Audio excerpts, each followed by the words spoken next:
You're listening to The Luxury Item, the podcast on the business of luxury and the people and companies that are shaping the future of the luxury industry. Here's your host, Scott Kerr.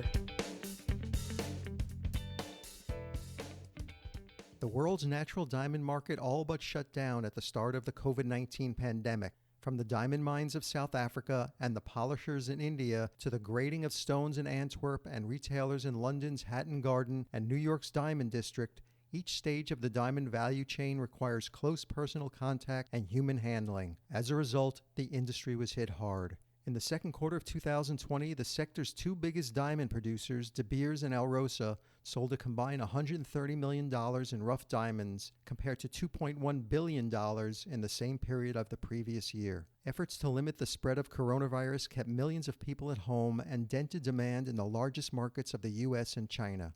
The pandemic struck at a time when the diamond industry was already struggling with competition from synthetic lab-made diamonds and a glut of smaller, lower-quality stones. However, there's been some room for optimism. After months of holding steady on diamond prices, both companies changed course and cut prices in August to spur demand and fire life back into the industry. This may have been a good move, as both De Beers and Alrosa both reported an increase in rough diamond sales just ahead of this past holiday season. There has also been a stable consumer demand for diamond jewelry at the retail level in both the United States and China. These positive notes could signal growing confidence and a rebound for the struggling industry. My guest today on The Luxury Item is Rebecca Foerster, U.S. President of Alrosa, the Russian diamond giant that mines more diamonds than any other company in the entire world. She's involved in all aspects of work at Alrosa's U.S. affiliate office in New York. Ms. Foerster is responsible for the development of rough and polished diamond sales, trade and customer relations, marketing program development and implementation, and market research. She's an esteemed leader in the diamond industry and has a wealth of experience in companies that represent all parts of the diamond pipeline, from diamond mining to diamond jewelry sales. Ms. Foerster also serves on the board of directors for the Diamond Empowerment Fund, the Women's Jewelry Association, and the Jewelers Vigilance Committee. She is also on the executive committee and chairs the marketing committee for the Diamond Empowerment Fund. Welcome to The Luxury Item, Rebecca. Thanks for joining me. Oh, thank you, Scott. Pleasure to be here. Happy New Year. Happy New Year to you. You know, I think I have diamonds on my mind these days. Not only because you're on the show, because, you know, everybody's been kind of living through the saga of reading about the acquisition of Tiffany by Lvmh, and it's finally done. But I'd love to know your thoughts on it right from the beginning before we kind of dive into things. It sounds like it's a great move for the diamond industry. Yeah, absolutely. I mean, it's been back and forth for so many months, and when it first came out, I wrote about it actually in one of my reports. When two very important players come together like that, it really shows the value, not only of Tiffany itself, but also of branding, and branded diamonds and branded jewelry. I think it's a very important sign of affirmation that natural diamonds are here to stay and a very important part of the luxury segment. Tiffany, of course, is one of the most valued brands out there, and I'm so pleased to see it because it's important we use them sort of as a gauge as to how they're doing, for the rest of the industry. And the fact that they were able to, to be part of the larger group here and have this kind of new home, I think is definitely a great sign for the future of diamonds. And, not only for the industry itself, but also it shows the consumer the importance of them within the luxury segment. Yeah, I think LVMH is going to do a lot with Tiffany, not only in the U.S., but I think in China as well. Yeah, I think the focus will probably be very much global,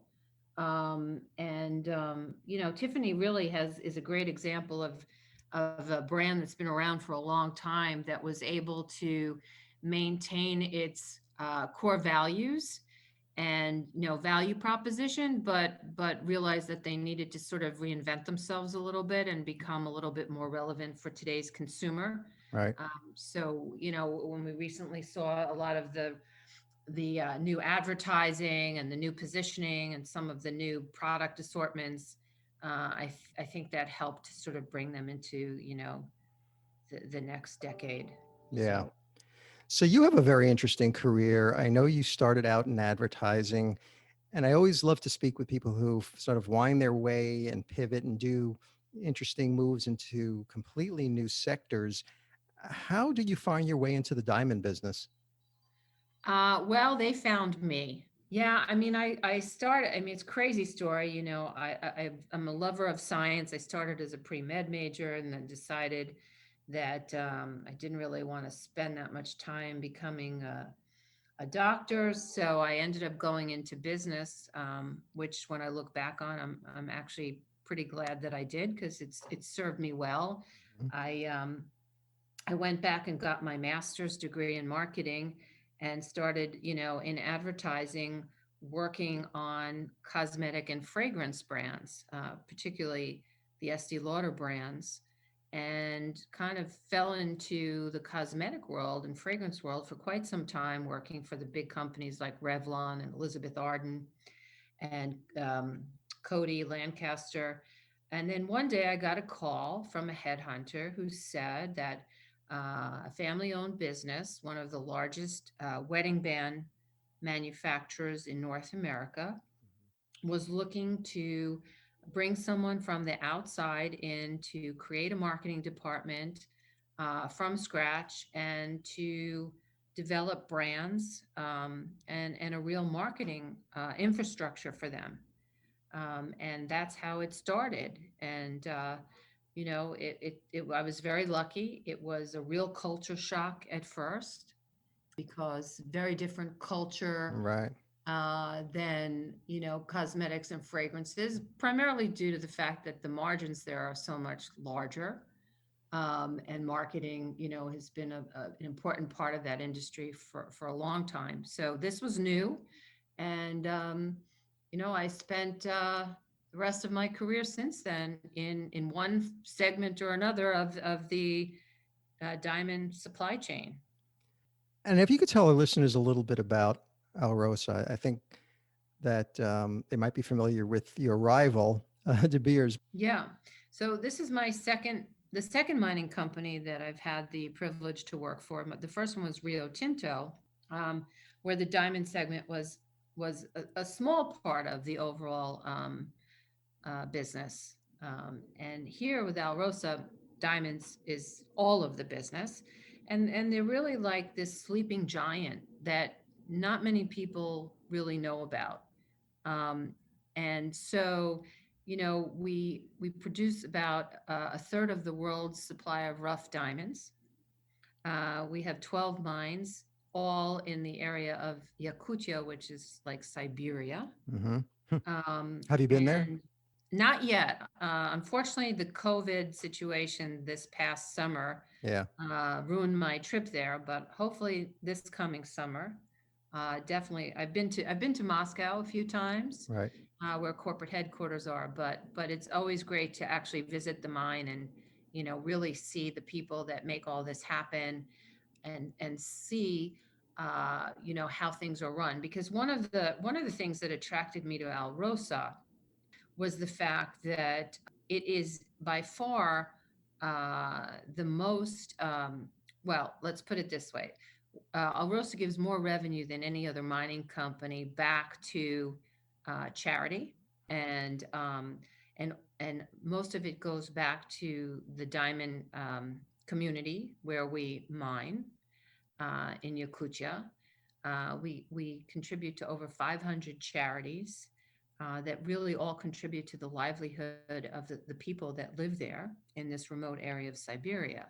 And that includes things like education, culture, healthcare, the wildlife. We have our own nature preserve that protects the wildlife, and also the tundra, because it's right on the Arctic Circle. So it's very important to keep the geological composition of the Earth there. Um, so it's really incredible, and it's just such an important part of the DNA of the company. And we have such a well acclaimed CSR program. And so everything that we do is really sustainable and very well measured. And for me, that was really important because if we look at, the consumer of today, uh, more and more of them are looking to see, where their product came from, who made it, who's the company behind it, and a big decision for them to purchase is, do the values of that company really match my own values? Hmm. And the other part of it that was important for me is, there's so much more to a diamond than we tend to talk about. The diamond is really just a manifestation of so many stories. If we look at, from mine to market until that diamond ends up on someone's, neck or finger, there's so many different people that are impacted in a positive way with this, diamond journey and the creation of diamond jewelry. And I'm very proud to tell those stories, and I can with Alrosa because it's such an important part of who we are. We make sure that our customers have the same mindset. We're all about traceability. We are always looking at any new method of blockchain, to make sure that the supply chain is transparent and that we have that ethical component of the product that we produce. Yeah, and you joined Alrosa as the U.S. president in 2019, and you brought this extensive background, as a marketing and branding leader across a number of industries, including the diamond industry. So, what were you tasked to do for Alrosa in the U.S.? Right. So it's a small office, but it's really a multi-functioning office. We function as a full trading operation, Hmm. which means that we hold rough diamond tenders, we hold polished auctions for our exceptional stones a few times a year. We sell polished diamonds in the office to an approved customer base. So that's an important part because the U.S. market is one of the largest polished diamond markets in the world, Hmm. and we have big opportunity to really sell our diamonds that we can say were mined and cut and polished in Russia. So complete mine of origin, complete origin story, complete provenance, which again is an important thing for a lot of consumers today. So we have a lot of customers looking for that specifically. Um, and then, of course, to function as a body that can provide all kinds of market data back to headquarters about specifically the US market, what's happening through the supply chain, what are new trends, what are new risks, opportunities.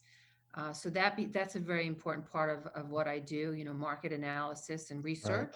Yep. And also, we serve as the on the ground marketing arm for all of the Alrosa corporate activities, which have been quite significant since I've joined. We've actually launched uh, about four different branded initiatives within the US market, even during COVID 2020.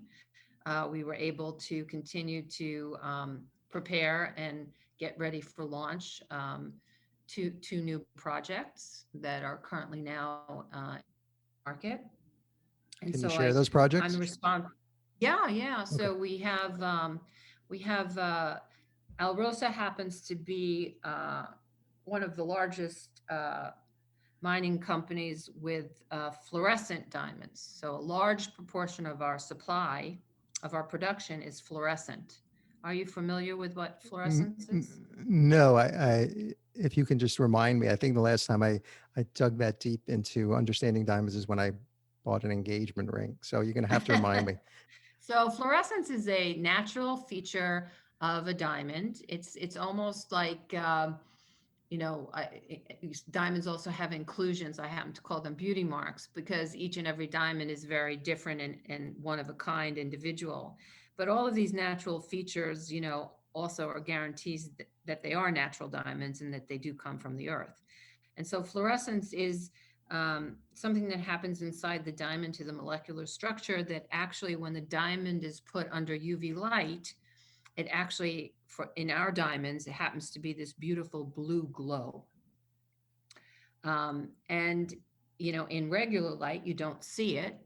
But it's been sort of a nemesis of the industry over the years. There have been times when fluorescent diamonds have been on trend, and that was like in the late 80s, early 90s, when people were wearing big jewelry to discos, and you would actually see this fluorescent glow from jewelry. So a lot of the party goers were wearing a lot of fluorescent diamonds, and then Hmm. then it became not so trendy, and through the years the pricing of these diamonds have fluctuated tremendously to, because of demand being in great demand and then not so much in demand.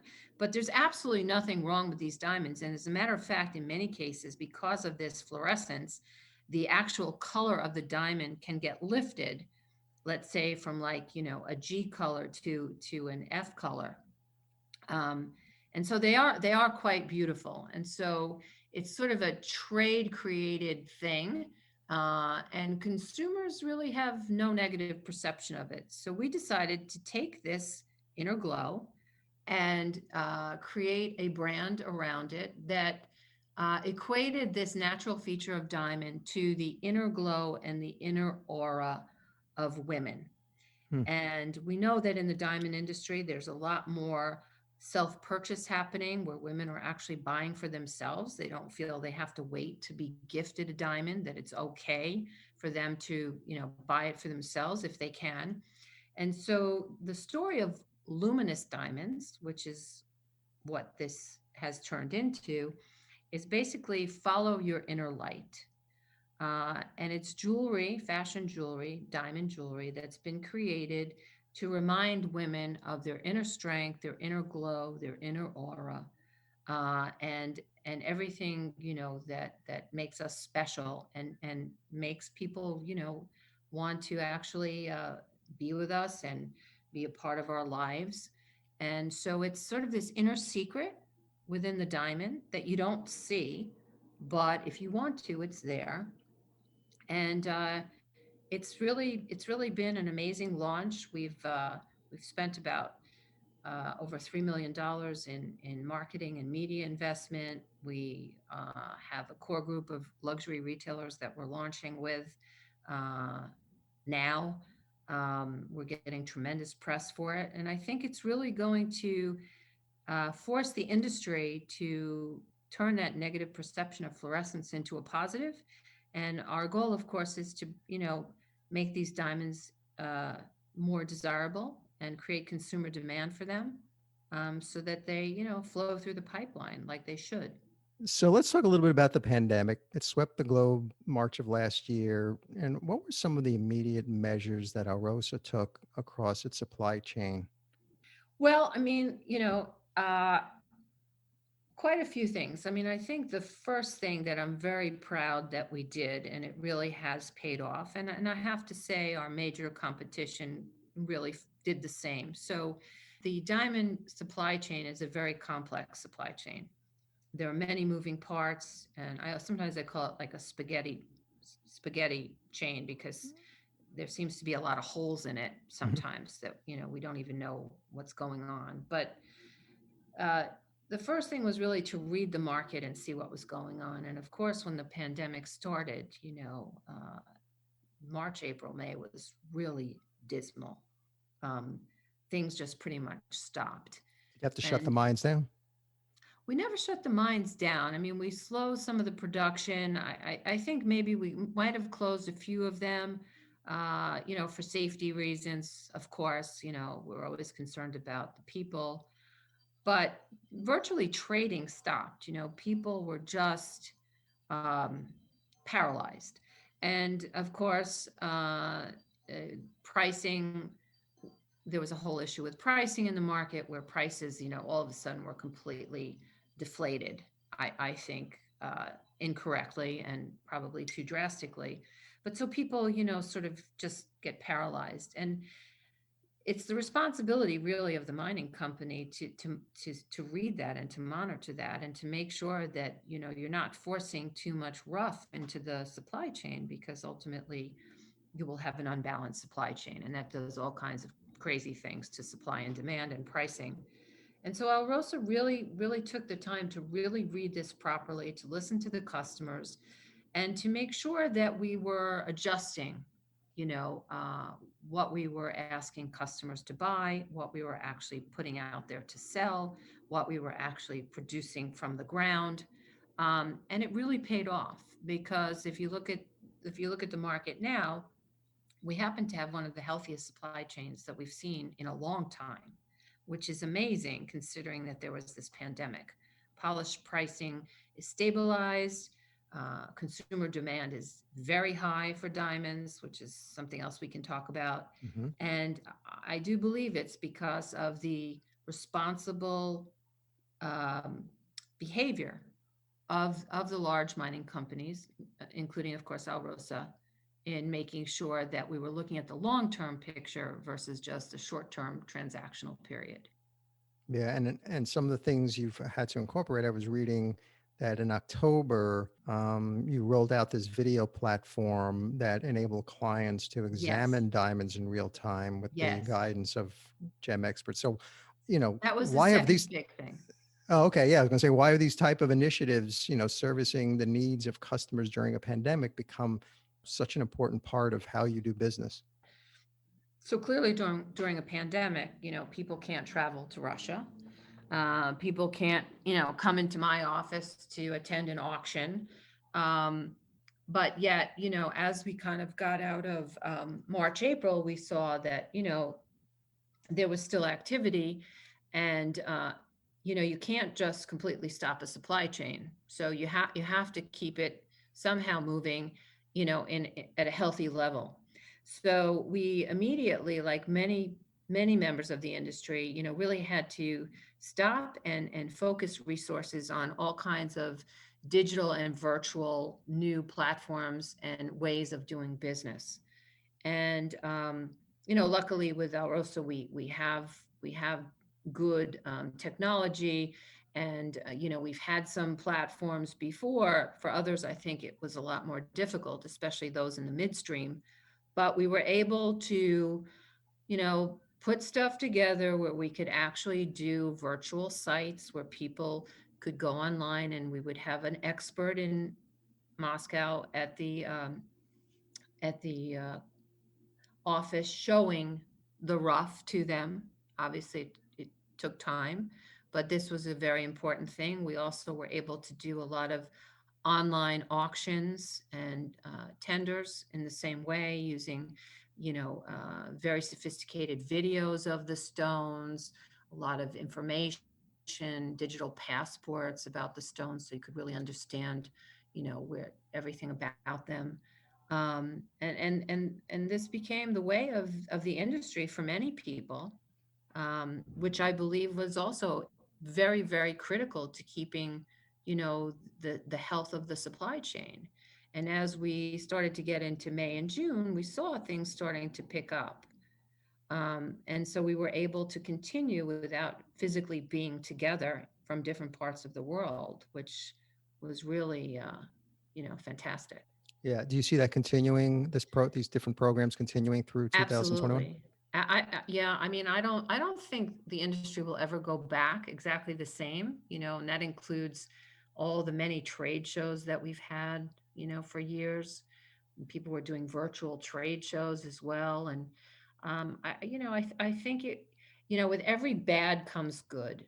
And the diamond industry itself, many of us still consider it somewhat of a cottage industry, not so big on technology.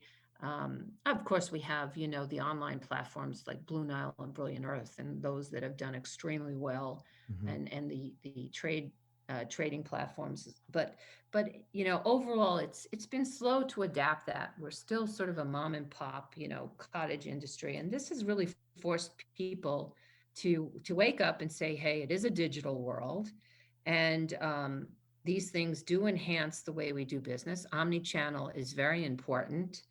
whether you're a retailer or whether you're a mining company. You have to be able to provide different ways to sell and different ways for people to experience your product. The Go other the ahead. other great thing that came from this pandemic is this sort of newfound interest of consumers in diamonds again. And you know, and I wasn't that surprised because historically, if you look at other times like 2018, 2008, when we had, a real economic crisis, diamonds and diamond jewelry tend to actually do well. And particularly here, we had not only an economic crisis, but also a health crisis. And people start to look at diamonds in a different way, also because other things are not as needed or as important. I mean, people couldn't travel, they couldn't do experiential things. Buying fancy shoes or pocketbooks may not have been, that exciting because who was going to see them? So a lot of it shifted to diamonds and diamond jewelry, as an alternative asset, as a legacy, something with inherent value that felt good to buy, that it wasn't wasteful, that there was some permanency in it, which I think everyone was looking for. Long-term permanency during very, very scary, difficult times. And now it's up to us to kind of try to maintain that sentimentality and um, feeling about diamonds and continue that momentum so that we don't fall back and lose it when other things start to come back to normal. Why is so much money being poured into the diamond space? Look, natural diamonds are not going to go away. Um, so when we say marriages are declining, that may be the case, but certainly during this pandemic, I mean, I think people that were on the fence and not really sure what they were going to do or when they were going to do it definitely decided that we're going to do it now. And so um, there was a huge pent up demand for bridal and for larger center stones. We saw it. I mean, there were definitely supply issues. And we also saw that people were actually, spending more on average on engagement rings. So I think, I think that will continue. I also think, there's always a new generation that's coming in that needs to be educated and sort of taken along the journey so that they do become diamond customers, diamond consumers. It Yes. seems like one of the most significant shifts is the attitude since the crisis began is this emergence of a younger audience. So before the pandemic, jewelers were preoccupied with the challenge of making high and fine jewelry relevant to millennials. And now it seems these younger buyers are coming to appreciate jewels and, with their multiplicity of meanings. Are you seeing that too?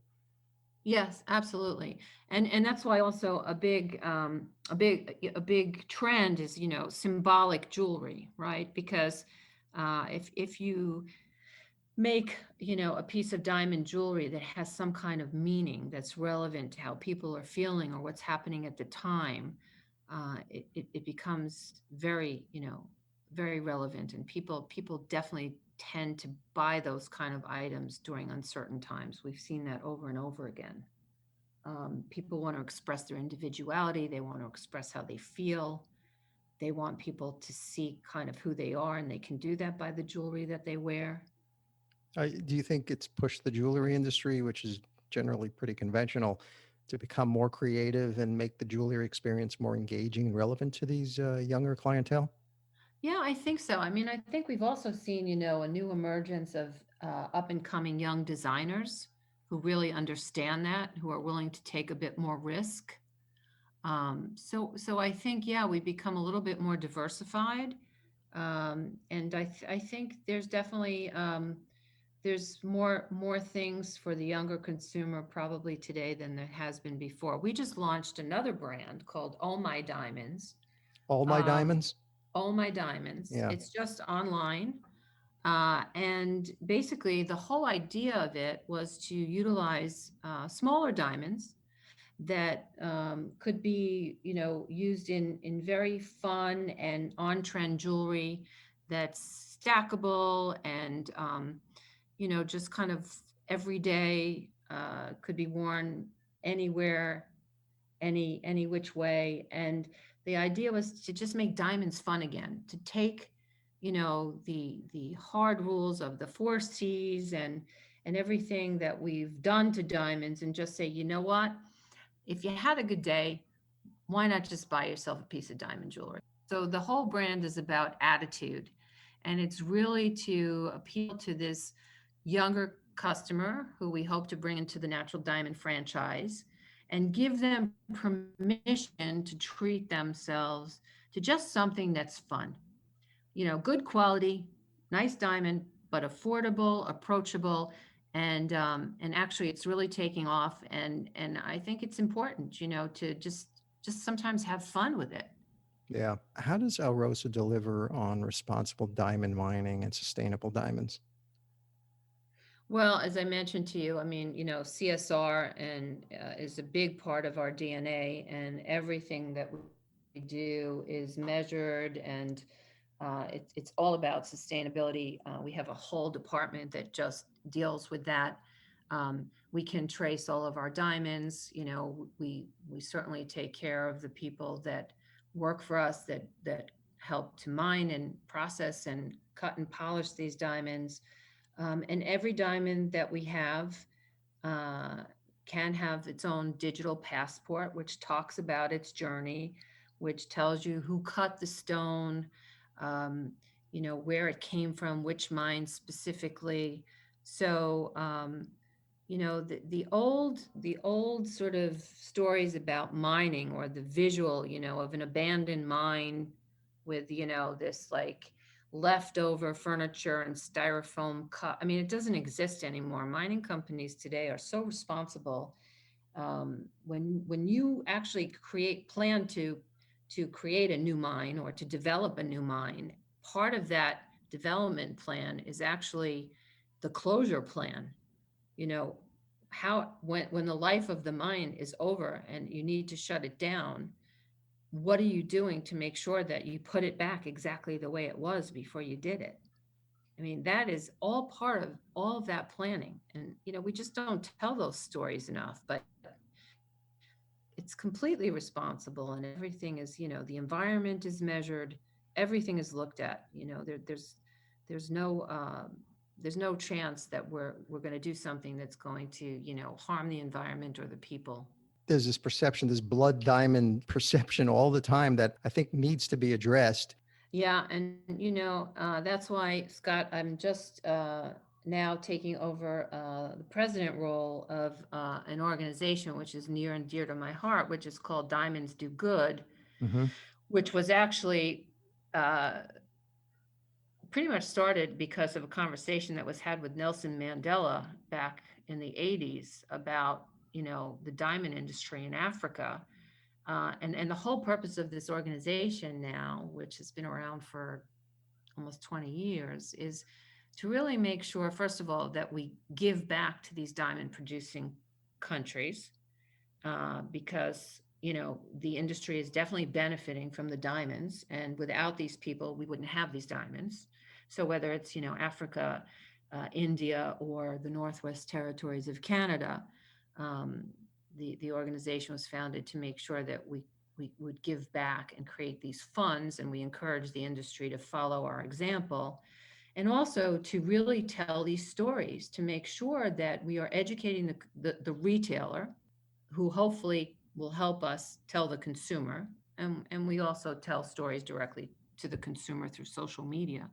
But to, get away from this, as you say, blood diamond perception, which was, a long time ago. And we were afraid to, we always danced around it. But the reality is we don't have to dance around it anymore, because if you look at De Beers and you look at Alrosa and you look at the major mining companies, everyone is behaving in a most responsible way. And, that's a thing of the past. And we need to be proud of what we're doing. I have to talk about lab grown diamonds. Recently a new crop of primary online direct-to-consumer jewelry brands offering engagement rings with lab-grown diamonds has emerged, sort of challenging the traditional notion that the most treasured pieces of jewelry should have stones that come from the earth. And the idea of a lab-grown diamond may appeal to younger audiences who have these ethical concerns or find the price tag more attractive. And I know that, Leonardo DiCaprio is invested in some LGD startup, other celebrities sort of voicing, I think. Do you see lab grown diamonds as a threat to the natural diamond industry?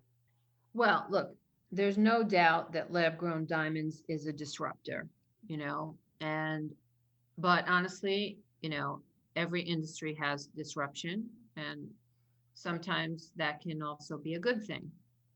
Uh, and I think for the natural diamond industry, it was a bit of a wake up call to say, hey, let's talk about what we do. Let's talk about all the good that natural diamonds do around the world. Let's tell these stories. Let's talk about the inherent value again, and not just, uh, that it's a beautiful thing that you should buy. Look, lab grown is here to stay. I think we'll see that it had probably a pretty decent Christmas. Certainly, the market share will grow, but it's still going to be a small portion of total diamonds. And there's always going to be the consumer who wants, the organic thing that came from the ground, and there'll be the consumer that's going to buy lab grown because of the value play, because of the price point, and that's okay, and we will learn to coexist, and everyone will find their way. So we just have to see. It's very new. It has a new supply chain. A lot of that hasn't been worked out yet in terms of pricing and margins and things like that. It'll all have to settle in, but I think it's here. And Do you think Alrosa will start playing in that? no, no, no. I think we're pure Natural to the play. core. Yeah, I think so. Yeah. And that's good. That's, everybody should deal in their core competency. So as more countries begin to emerge from lockdown, what tone do you think diamond jewelry marketing needs to take? And how do you position the diamond as a kind of important product of choice, especially times like now? Yeah, I mean, this is one of my biggest concerns, that we kind of keep this momentum that we've seen during the pandemic. And I think it really is this messaging that's a balance of the emotionality, the emotional component of that a diamond makes you feel good, it makes you feel secure, it's something that will last. All want to feel, things are going to last and be bright and all of that. But it's also the fact that they do have inherent value. There's a reason why, if you look back in history, that diamonds were a big part of people's wealth and portfolios, because it lasted. You put it in your pocket, and you moved on to the next country, and you had that diamond. I mean, there's definitely inherent value there. And it's things that get passed on as legacy, as part of, a family. And they have stories. So I think what we've done is we've lost that piece of it over time, and we tried to focus more on the emotionality. And I think, honestly, as a marketer, we have to find a way to kind of blend both of those messages together. And so when we come out of this crisis, what sector do you think will be the main competitor to the diamond jewelry? We know there's going to be a lot more unemployment and less discretionary income to go around. But at the Yeah. same time, affluent consumers may want to divert their spending to things like health and wellness or luxury travel instead of diamond jewelry. Who do you think is going to be the main competitor? I think it's going to be travel and experiential things.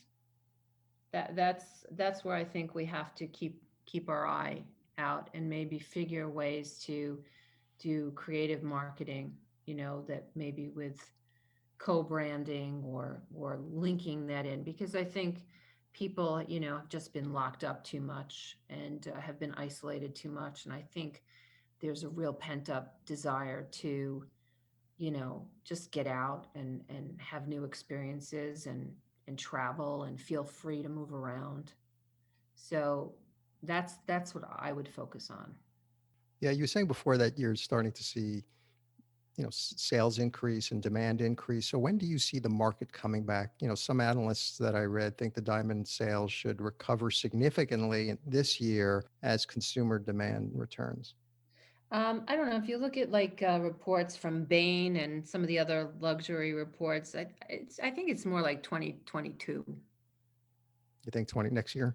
Yeah, I think this is going to be a repair healing year, and we don't know yet really when we're coming out of this. Still, Are you seeing any interesting insights now? I think that this pandemic has brought a lot of discipline and a lot of patience to an industry that has always been known as a transactional industry and a short-term thinking industry. And I do think that that is going to help us tremendously in the long run. It's going to keep prices stabilized. It's going to keep supply and demand more balanced. And all of that over time will just lead to greater outcome and better results for everybody in the supply chain. Yeah, well, let's hope so. So my final question, which I ask all my guests, is the luxury item question.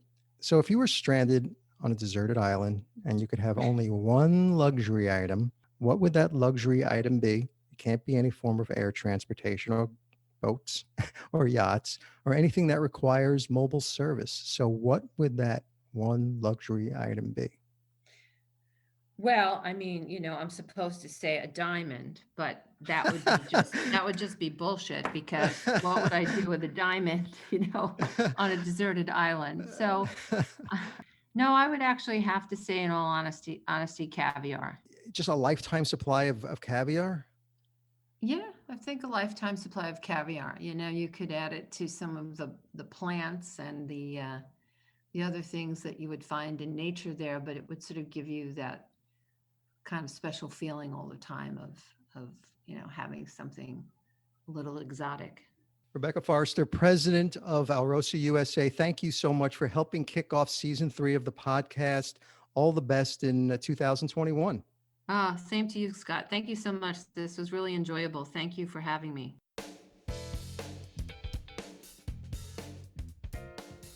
That's it for this episode of the Luxury Item Podcast. Thank you so much for listening. If you found this useful and entertaining, I would be really grateful if you can share it with a friend or colleague. I would love it if you subscribe so you never miss an episode. And while you're there, be sure to rate and review us on Apple Podcasts. It really helps other listeners find us. The Luxury Item Podcast is a production of Silvertone Consulting.